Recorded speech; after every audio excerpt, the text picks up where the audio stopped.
ఇక ఎన్నికల వల ప్రత్యర్థులపై దర్యాప్తు ఏజెన్సీలను ఉసిగొలుపుతున్న కేంద్రం, సొంత నేతలపై ఆరోపణలున్న చర్యలు సున్నా. బీజేపీ నేతలు ఎన్ని తప్పులు చేసినా, ఎన్ని అక్రమాలకు పాల్పడినా వారి జోలికి ఏ దర్యాప్తు సంస్థ వెళ్ళదు. యాడ్యూరప్ప రూపాయలు 45,000 కోట్ల నిధులు గోల్మాల్ చేశారని స్వయాన ఆ పార్టీ ఎమ్మెల్యే ఆరోపించిన విచారణ జరపరు. మహిళలపై అఘాయిత్యాలకు పాల్పడిన నేతల్ని పల్లెత్తు మాట అనరు. రైతులను కారుతో తొక్కించి ప్రాణాలు తీసినా ఎలాంటి చర్యలు తీసుకోరు. అదే ప్రత్యర్థి పార్టీల వారైతే దర్యాప్తు ఏజెన్సీలను పురమాయించి పాలిటిక్స్ చేయడానికి మోడీ బృందం రెడీ అయిపోతుంది. ఇంతకీ ఎన్నికలకు ముందు ఎవరిని జైలుకు పంపుతారు? దేశంలో ఉన్న రాజకీయ పరిస్థితులు ఏమిటి ఒకసారి పరిశీలిద్దాం. సార్వత్రిక ఎన్నికలు సమీపిస్తున్న తరుణంలో దర్యాప్తు సంస్థల దాడులు మరోసారి తెరపైకి రాబోతున్నాయని కేంద్రంలోని బీజేపీ సర్కార్ సంకేతాలు ఇస్తుంది. నెహ్రూ గాంధీ, లాలూ ప్రసాద్ యాదవ్ కుటుంబాలను పలువురు ప్రతిపక్ష నేతలను వెంటాడి వేధిస్తున్నారు. వారిలో కొందరిని జైలు జీవితం తప్పదని లీకులు ఇస్తున్నారు. జార్ఖండ్, ఢిల్లీ ముఖ్యమంత్రులు హేమంత్ సోరెన్, అరవింద్ కేజ్రీవాల్ పై కూడా ఏజెన్సీల ఉచ్చు వేగంగా బిగుసుకుంటుంది. దర్యాప్తు సంస్థల డేగ కనుపడిన నేతల్లో పశ్చిమ బెంగాల్ సీఎం మమతా బెనర్జీ, మేనల్లుడు అభిషేక్ బెనర్జీ కూడా ఉన్నారు. మరి ఈ రకంగా అంటే లాలూ కుటుంబంపై కూడా ఉద్యోగానికి బదులుగా భూమి కేసులో లాలూతో పాటు ఆయన మరి ఈ బీజేపీ ప్రభుత్వం వచ్చిన తర్వాత ముఖ్యంగా ఎవరినైనా కానివ్వండి, ఒకరిని జైలు పంపించాలని ఆలోచన చేసిరు అని అంటే దాదాపుగా వాళ్ళని జైలు పంపించడం కోసం ఏ రకమైన నిర్ణయాలను తీసుకుంటుంది. కేంద్రంలో ఉన్న ఏజెన్సీ సంస్థలు ఏవైతే ఉన్నాయో ఏజెన్సీ అన్నింటినీ ఉపయోగించుకొని సిబిఐ ఎంక్వైరీ, సిఐడి విచారణ ఏదో ఒక దాన్ని వేసి వాళ్ళనైతే భయపెట్టడానికి ప్రయత్నం చేస్తుంది. మరి తేజస్వి యాదవ్ భార్య రబ్రీదేవిపై సిబిఐ ఛార్జిషీట్ దాఖలు చేసింది. తండ్రి కొడుకులకు ఈడీ తాజాగా సమన్లు సైతం జారీ చేసింది. ఈ కేసుకు సంబంధించి లాలూ ప్రసాద్ కుటుంబానికి చెందిన రూపాయలు 6 కోట్ల విలువైన ఆస్తులను ఇటీవలే జప్తు చేసింది. ఈ కేసులో సిబిఐ కూడా త్వరలోనే మరో ఛార్జిషీట్ దాఖలు చేస్తుందని సమాచారం. ఐఆర్సీటీసీ ఉదంతంలో కూడా లాలూ కుటుంబంపై కేసు బనాయించారు. అయితే న్యాయమూర్తి బదిలీ కావడంతో విచారణ ఇంకా ప్రారంభం కాలేదు. ఈ కేసులో మనీ లాండరింగ్ ఆరోపణలపై గత మార్చిలో లాలూ కుటుంబ సభ్యులు నివాసాలపై ఈడీ దాడులు చేసింది. 2017 జూలైలో ఐఆర్సీటీసీ హోటళ్ల టెండర్ నిబంధనలను మార్చారంటూ లాలూ కుటుంబంపై సిబిఐ కేసు నమోదు చేసింది. అంటే బీఆర్ఎస్ నేత, తెలంగాణ మాజీ ముఖ్యమంత్రి కె చంద్రశేఖరరావు కుమార్తె కవితను ఢిల్లీ మద్యం కుంభకోణంలో కేసులో ఈడీ ఇప్పటికే 3 సార్లు ప్రశ్నించింది. కాగా ఉపాధ్యాయుల నియామక కుంభకోణం, బొగ్గు అక్రమ రవాణా కేసుల్లో తృణమూల్ కాంగ్రెస్ ఎంపీ అభిషేక్ బెనర్జీ, ఆయన భార్య రుజినా బెనర్జీలను ఈడీ ప్రశ్నించింది. ఇక లోక్సభ నుండి ఇటీవలే సస్పెన్షన్ గురైన టీఎంసీ ఎంపీ మహువా మైత్రిపై కూడా సిబిఐ దర్యాప్తు జరుపుతుంది. ఛత్తీస్గఢ్ మాజీ ముఖ్యమంత్రి భూపేష్ బఘేల్ను మహాదేవ్ బెట్టింగ్ యాప్కు సంబంధించిన కేసు వెంటాడుతుంది. సీఎంగా ఉన్న ఆ సమయంలో గత సెప్టెంబర్లో ఆయన రాజకీయ సలహాదారు వినోద్ వర్మ కుటుంబ సభ్యులను ఈడీ విచారించింది.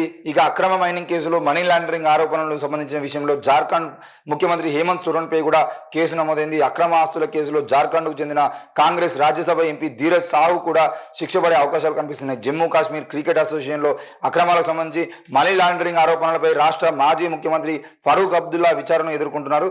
ఈ కేసులో అబ్దుల్లా ఆస్తులను అటాచ్ చేశారు.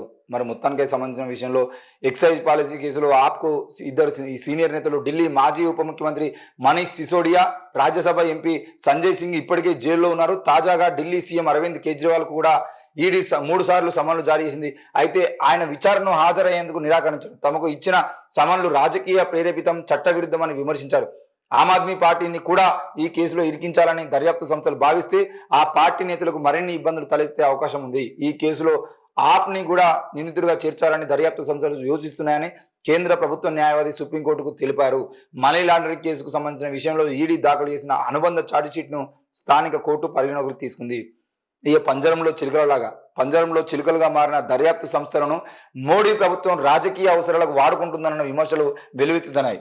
ఓవైపు తమ నేతలంతా మిస్టర్ క్లీన్లే అన్నట్టు ఫోజులిస్తూ, మరోవైపు ప్రత్యర్థి పార్టీల నాయకులను లక్ష్యంగా చేసుకుని వారిని వివిధ కేసుల్లో ఇరికించి వేధించాలని మోడీ బృందం భావిస్తుంది. అయితే బీజేపీ మత రాజకీయాలు, రాజకీయ ప్రత్యర్థులపై జరుపుతున్న వేధింపులకు విఘ్నులైన ప్రజలు గమనిస్తూనే ఉన్నారని పరిశీలకులు వ్యాఖ్యానించారు.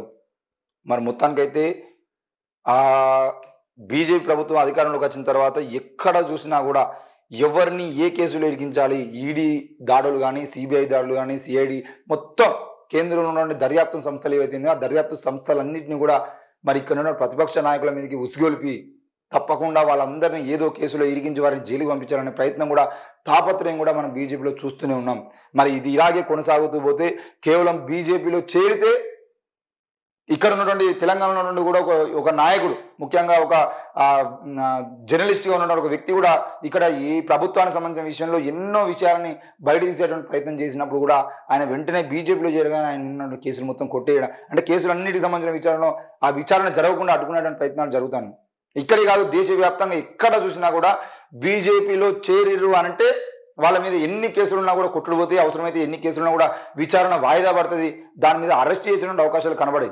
ఒకవేళ బీజేపీలో చేరకుండా వేరే పార్టీలో కనుక ఉంటే, ఈరోజు ఈటల రాజేందర్కు సంబంధించిన విషయాన్ని మనం చూసుకున్నట్లయితే బీఆర్ఎస్ ప్రభుత్వంలో అన్యాయం జరిగింది, బీఆర్ఎస్ ప్రభుత్వం ఆయనను కావాలని ఇరికించిందని చెప్పేసి ఆయన బయటకు వచ్చిన తర్వాత ఎంతో మంది బీసీ నాయకులు కానీ దళిత నాయకులు కానీ చాలా మంది పోయి మీరు కొత్త పార్టీ పెట్టండి, లేదంటే వేరే పార్టీలో చేరండి, మీ అందరూ మీ వెనకాల మద్దతు ఇస్తామని చెప్పి చెప్పినప్పటికీ కూడా ఆయన ఏ పార్టీలో చేరకుండా కేవలం ఆయన ఆస్తుల్ని కాపాడుకోవడం కోసం, ముఖ్యంగా బీఆర్ఎస్ ప్రభుత్వం కక్షపూరితంగా రాజకీయం చేస్తుంది కాబట్టి రేపటి రోజున ఆయన మీద కేసులు పెట్టి జైలు పంపించకుండా ఉండాలంటే నాకు బీజేపీ తప్ప వేరే ఆలోచన లేదు అని చెప్పేసి ఆయన బీజేపీ పార్టీలో చేరినటువంటి సందర్భాన్ని మనం చూసాం.